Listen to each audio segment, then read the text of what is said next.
নমস্কার, আপনারা দেখছেন শিলিগুড়ি নিউজ লাইভ। আমি আপনাদের সাথে সৃজা সরকার। আসন্ন বিধানসভা নির্বাচনকে সামনে রেখে আমরা একটি নতুন বিশেষ অনুষ্ঠান নিয়ে আপনাদের সামনে এসেছি।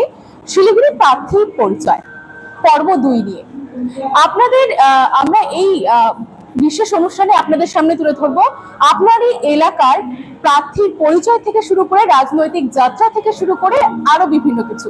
আমার সাথে আজ উপস্থিত হয়েছে শিলিগুড়ি বিধানসভা কেন্দ্রের বিজেপির মনোনীত প্রার্থী ডক্টর শঙ্কর ঘোষ, বিদায়ী বিধায়ক। আমরা বেশি কথা না বলে দাদার সাথে কথা বলবো এবং সমস্তটা আপনাদের সামনে তুলে ধরবো। থ্যাংক ইউ দাদা, অনেক অনেক ধন্যবাদ শিলিগুড়ি নিউজ লাইভকে সময় দেওয়ার জন্য। প্রথমেই দাদা, বেশি রাজনৈতিক কোনো কথা আমরা বলবো না, আমরা শুধু একটাই কোশ্চেন করবো। দাদা, তোমার রাজনৈতিক যাত্রা কোথা থেকে শুরু, এবং দাদা তুমি যদি আমাদের দর্শককে একটু তোমার পরিচয় বলো। বললাম, শিলিগুড়ি শহরে থাকি, শঙ্কর নামে সবাই চেনে।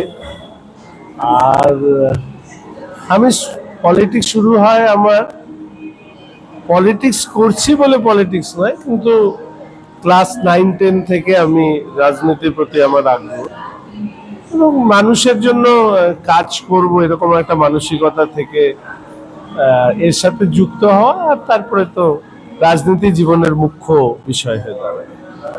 দাদা, যদি বলি, এবার তুমি 5 বছর বিধায়ক ছিলে এবং বিভিন্ন কাজ তুমি করেছো, আমরা দেখেছি।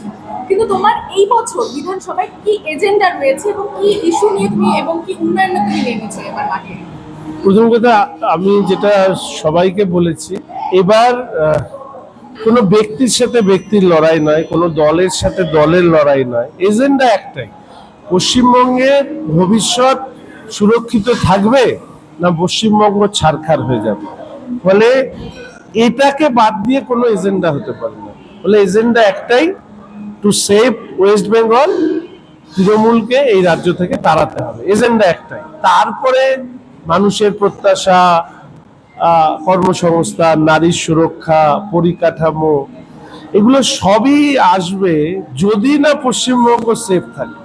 যদি পশ্চিমবঙ্গই সেফ না থাকে তাহলে এগুলো নিয়ে ভাবার তো কোনো কারণ আছে বলে আমি মনে করি না। তাহলে সেফটি হচ্ছে প্রথম আমার এজেন্ডা। যদি বলি, এখন সোশ্যাল মিডিয়া খুললে একটা দেখা যাচ্ছে ভাইরাল একটা পোস্ট এআই করা, যেখানে গৌতম বনাম শঙ্কর বা শঙ্কর বনাম গৌতমকে দেখা যাচ্ছে। তো সেই বিষয়ে অনেকটা অভিযোগ আসছে অন্য দলের প্রার্থীদের থেকে, যে এই ছবিটা কেন কেন গৌতম বনাম শঙ্কর হবে বা কেন শঙ্কর বনাম গৌতম হবে, আমরা কেন থাকবো না? তো সেই দিকটাকে তুমি কিভাবে চোখে দেখছো? আজকের রাজনৈতিক পরিস্থিতিতে দাঁড়িয়ে এই ধরনের বাইনারি তৈরি হয়। এই ধরনের বাইনারির যে আমি খুব একটা পক্ষে তা নই। আমি মনে করি ডেমোক্রেসিতে সবারই সমমর্যাদা থাকা দরকার। আর আমি এই ব্যাপারে জানি না, কিন্তু ঘটনাচক্রে সাংবাদিকরাও যখন প্রশ্ন করছেন, তারাও একইভাবে প্রশ্ন করছেন। আমি তো একই ব্যক্তির সাথে ব্যক্তির লড়াইয়ে বিশ্বাসী নই। আর দ্বিতীয়ত হচ্ছে, বর্তমান রাজনীতিতে অন্য যে দুটো রাজনৈতিক দল আছে তারা এই মুহূর্তে তার প্রাসঙ্গিকতা হারিয়েছে। ফলে প্রাসঙ্গিকতা ফিরে পেলে তখন মিডিয়াও বাধ্য হবে বা অন্যরাও বাধ্য হবে সবটা নিয়ে আলোচনা করতে।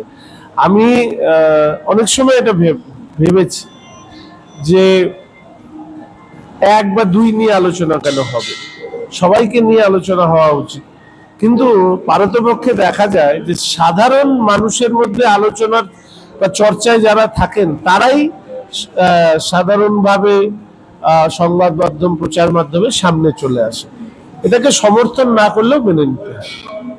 কিন্তু তুলে ধরলাম আপনাদের সামনে আপনারই এলাকার যে প্রার্থী রয়েছে, বিজেপি মনোনীত প্রার্থী ডক্টর শঙ্কর ঘোষের সাথে আমরা কথা বললাম এবং বিস্তারিত আমরা আপনাদের সামনে তুলে ধরলাম। আমরা আবারও চেষ্টা করব বিভিন্ন আপডেটের সঙ্গে যুক্ত হওয়ার। ততক্ষণ পর্যন্ত চোখ রাখুন শিলিগুড়ি নিউজ লাইভে।